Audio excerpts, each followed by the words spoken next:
നമസ്കാരം. റിപ്പോർട്ടർ ടിവിക്കും അതിന്റെ ഉടമകളായ അഗസ്റ്റിൻ സഹോദരന്മാർക്കും ബംഗളൂരു സിറ്റി സിവിൽ സെഷൻസ് കോടതിയിൽ നിന്ന് കനത്ത പ്രഹരം. ഏഷ്യാനെറ്റ് ന്യൂസ് ഉൾപ്പെടെയുള്ള മാധ്യമങ്ങൾക്കെതിരെ നൽകിയ വാർത്താവിലക്ക് ഹർജിയിൽ റിപ്പോർട്ടർ ടിവിക്ക് ബംഗളൂരു സിറ്റി സിവിൽ സെഷൻസ് കോടതി 10,000 രൂപ പിഴയിട്ടു. മുട്ടിൽ മരമുറി, മാംഗോ ഫോൺ തട്ടിപ്പ് തുടങ്ങിയ വാർത്തകൾ നീക്കണമെന്ന ഹർജിയിലാണ് നടപടി. ഹർജിക്കാർക്ക് ദുരുദ്ദേശമെന്ന് കോടതി നിരീക്ഷിച്ചു. വാർത്തകൾ പുനഃസ്ഥാപിക്കാമെന്നും കോടതി ഉത്തരവിൽ പറഞ്ഞു. വിവിധ മാധ്യമങ്ങളുടേതായി 994 ലിങ്കുകളാണ് നീക്കം ചെയ്യാൻ ആവശ്യപ്പെട്ടത്. ഈ വാർത്തകളെല്ലാം വീണ്ടും പ്രസിദ്ധീകരിക്കാമെന്നാണ് പുതിയ വിധി. മാധ്യമങ്ങൾക്കെതിരെ നൽകിയ ഹർജി പിൻവലിക്കാൻ കോടതി റിപ്പോർട്ടർ ടിവി അനുവദിച്ചെങ്കിലും പിഴ ചുമത്തുകയായിരുന്നു.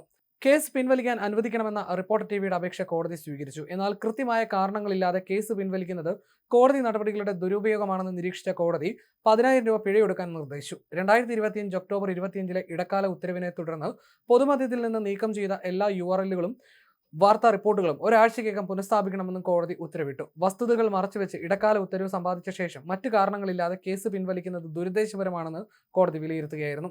ഇത് കോടതിയുടെ വിലപ്പെട്ട സമയം പാഴാക്കുന്നതാണെന്നും ഉത്തരവിൽ പറയുന്നു. റിപ്പോർട്ടർ ടിവി ഡയറക്ടർമാരായ അഗസ്റ്റിൻ സഹോദരന്മാർക്കെതിരെയുള്ള മുട്ടിൽ മരമുറി കേസും മറ്റ് ക്രിമിനൽ നടപടികളും മറയ്ക്കാനാണ് ഈ ഹർജി നൽകിയതെന്ന് എതിർകക്ഷികൾ വാദിച്ചു. ഏഷ്യാനെറ്റ്, മനോരമ ന്യൂസ് തുടങ്ങി 18 മാധ്യമ സ്ഥാപനങ്ങളെയാണ് കേസിൽ ഉൾപ്പെടുത്തിയിരുന്നത്. ഇതിൽ മനോരമ ന്യൂസ് കർണാടക ഹൈക്കോടതിയെ സമീപിക്കുകയും ഒക്ടോബറിലെ ഇടക്കാല ഉത്തരവ് സ്റ്റേ ചെയ്യുകയും ചെയ്തിരുന്നു.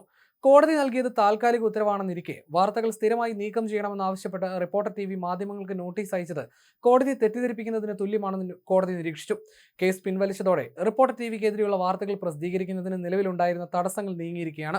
കോടതിയുടെ ഉത്തരവ് പ്രകാരം ഒരാഴ്ചയ്ക്കകം എല്ലാ വാർത്താ ലിങ്കുകളും ഓൺലൈൻ പ്ലാറ്റ്ഫോമുകളിൽ തിരിച്ചെത്തും. കേരളത്തിൽ നടന്ന തട്ടിപ്പുകളെക്കുറിച്ചുള്ള വാർത്തകൾ തടയാൻ റിപ്പോർട്ടർ ടിവി തിരഞ്ഞെടുത്തത് അയൽ സംസ്ഥാനമായ കർണാടകയാണ്.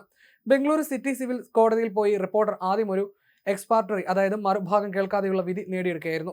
മറുനാടൻ മലയാളി ഉൾപ്പെടെയുള്ള മാധ്യമങ്ങൾ നൽകിയ മുട്ടിൽ മരമുറി കേസ്, ബാങ്ക് തട്ടിപ്പ്, മാംഗോ ഫോൺ വെട്ടിപ്പ് തുടങ്ങിയ വാർത്തകളുടെ 994 ലിങ്കുകളാണ് റിപ്പോർട്ടർ ടിവി കോടതിയെ തെറ്റിദ്ധരിപ്പിച്ച് നീക്കം ചെയ്യിപ്പിച്ചത്. എന്നാൽ മാധ്യമങ്ങൾ സത്യസന്ധമായ വിവരങ്ങളാണ് കോടതിയിൽ ഹാജരാക്കിയത്. ഇതോടെ നീക്കം ചെയ്ത എല്ലാ വാർത്തകളും പുനഃസ്ഥാപിക്കാമെന്നും അവ പബ്ലിഷ് ചെയ്യാൻ യാതൊരു തടസ്സവുമില്ലെന്നും കോടതി വ്യക്തമാക്കി.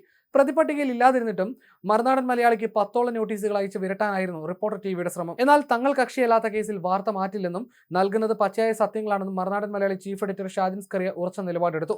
ഒടുവിൽ മനോരമ ന്യൂസ് ഹൈക്കോടതിയിൽ നിന്ന് സ്റ്റേ വാങ്ങുകയും ഏഷ്യാനെറ്റ് ഉൾപ്പെടെയുള്ളവർ കക്ഷി ചേരുകയും ചെയ്തതോടെ റിപ്പോർട്ടർ ടിവി പ്രതിരോധത്തിലായി.